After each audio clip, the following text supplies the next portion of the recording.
ना तो दुर्योधन में परिवर्तन आएगा और ना कृष्ण धर्म स्थापना का संकल्प छोड़ेंगे। तो अंततः आपका जो निर्णय है वो महाभारत से ही होगा।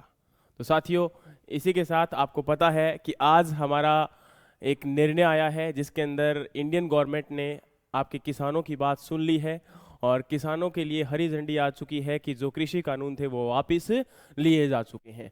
तो कहीं ना कहीं बहुत खुशी की बात है। सभी के सभी फार्मर्स जो पिछले एक डेढ़ साल से बहुत ज़्यादा हार्डवर्क कहीं ना कहीं कह सकते हैं, क्योंकि एक तेज़ धूप, आंधी, बारिश और सर्दी का मौसम जो होता है वो कहीं ना कहीं अच्छे अच्छों को भी जो है पीछे मोड़ देता है, लेकिन किसानों ने मोर्चा संभाल कर रखा और लगातार कंटिन्यू अपने संघर्ष के लिए लड़ते रहे, जो कि बहुत अच्छी बात है। तो साथियों, ये हमारे सभी किसान भाइयों की बहुत अच्छी जीत है और उम्मीद करते हैं कि आने वाले टाइम में, क्योंकि अब देखो आज पीएम जो आपके हमारे नरेंद्र मोदी जी हैं, उन्होंने एक आश्वासन भी दिया है कि आने वाले टाइम में वो आपकी एक ऐसी कमेटी को गठन करेंगे जिसके अंदर हमारा एमएसपी जो है वो प्रॉपर दिया जा सके। और इसी के साथ जो आने वाले टाइम में अगर कुछ नए चेंजेस किए जाएं आपके एग्रीकल्चर के लिए या एग्रीकल्चर रिफॉर्म में, तो समथिंग न्यू उसके अंदर हमारे किसान भी प्रेजेंट होने चाहिए और गवर्नमेंट के मेंबर भी होने चाहिए। तो कहीं ना कहीं इसी को हम एक कह सकते हैं कि अच्छा शायद एक निर्णय आएगा आने वाले टाइम में। और बोला जा रहा है कि इस जो ये कानून है तीनों के तीनों इस संसद के जो आपका सत्र होने वाला है इस मंथ के एंड के ऊपर, उस समय इनको खारिज कर दिया जाएगा। तो एक खुशी की बात है। लेकिन देखो, हर चीज के अंदर बदलाव की रिक्वायरमेंट होती है, तो लेकिन आने वाले टाइम में कुछ अच्छा बदलाव हम उम्मीद करते हैं कि एग्रीकल्चर में आने वाला है और होप सो कि आने वाला टाइम बहुत अच्छा होने वाला है। तो साथियों, ये कहीं ना कहीं हम सभी की एक कह सकते हैं कि बहुत जो हमारी लंबे समय तक जो हमने लड़ाई लड़ी थी उसकी एक जीत है और ये बहुत अच्छी बात है कि हम इस लड़ाई को, इस जंग को जीत चुके हैं। लेकिन दूसरी बात यहाँ पर एक ये भी होती है कि आपका जितने भी लोग इसमें इन्वॉल्व थे, जो भी मारे गए कहीं ना कहीं, या फिर हम लोग कह सकते हैं कि जिनकी डेथ हो गई किसी वजह से, जो शहीद हो चुके हैं, है ना, तो उनके लिए भी संवेदनाएं हैं। लेकिन डेफिनेटली वो कहते हैं ना कि कुछ पाने के लिए कुछ खोना पड़ता है। डेफिनेटली हमने बहुत अच्छे हीरे खो दिए हैं कहीं ना कहीं।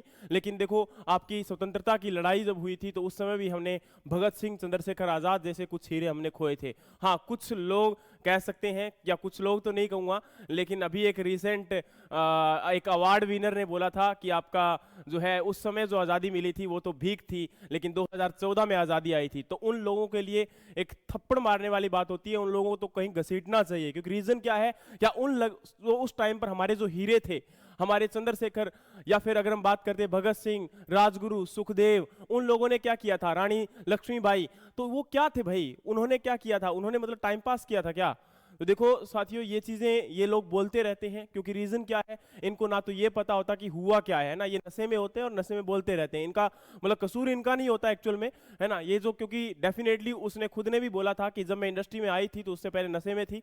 तो कहीं ना कहीं ये हम बोल सकते हैं कि वो आज भी उसी चीज में रहती है ना, तो डेफिनेटली वो कुछ बोल सकती है। लेकिन हमें समझना पड़ेगा, आने वाले टाइम के लिए हमें भी हार्डवर्क करना है और डेफिनेटली एग्जाम सर पे आ चुके हैं। तो अब हमें, जैसे किसानों ने डटकर सामना किया था, हमें भी एग्जाम का डटकर सामना करना है और इस एग्जाम को क्रैक करना है, चाहे हरियाणा एडीओ का एग्जाम हो, चाहे आपका आईबीपीएस सीएफओ का एग्जाम हो। ठीक है।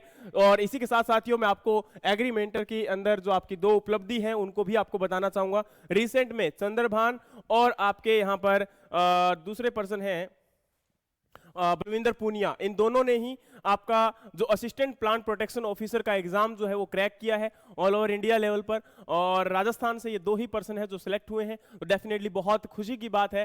तो इसी प्रकार से आप लोग भी रिजल्ट अच्छा लेके आते रहिए और मेहनत करते रहिए। मैं दुआ करता हूं कि ये दोनों ही अपनी जिंदगी के अंदर बहुत अच्छे मुकाम पर जाएं और इनकी जिंदगी के अंदर बहुत सारी खुशियां आए। भगवान इनकी जिंदगी के अंदर और भी आने वाले टाइम में अच्छी खुशियां और अच्छा टाइम इनको प्रोवाइड करवाए। तो थैंक यू सो मच साथियों, बहुत बहुत धन्यवाद। और इसी के साथ हमारा जो सेशन था ये आपके लिए इसीलिए बनाया गया था ताकि हम जो आप इन जो आंदोलन से या फिर इन चीजों से कुछ सीख सकें और आगे बढ़ सकें। Thank you so much. जय हिंद, जय भारत।